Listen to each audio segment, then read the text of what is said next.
কার পিছনে? হ্যাঁ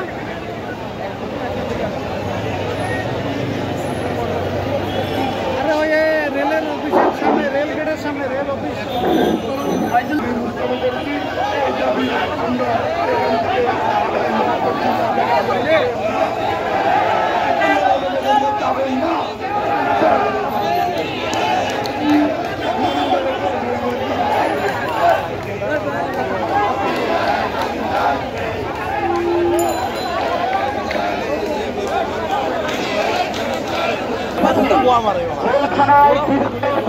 সদস্যরা নির্যাতিত নিপীড়িত হয়েছে, তারা বিনা অপরাধে জেল খেটেছে 16 বছর, কেউ পরিবারের হক আদায় করতে পারেনি।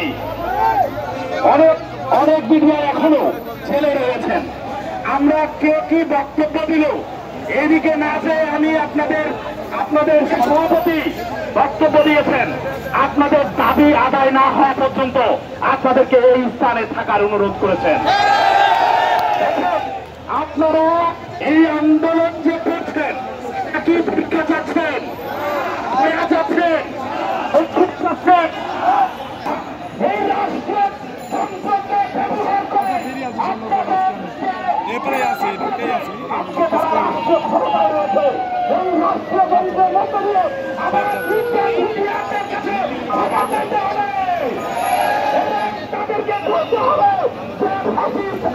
সরকার আপনাদের উপর অন্যায় করেছে।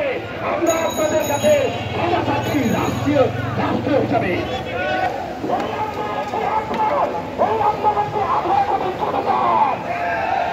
শুধু 2009 সালে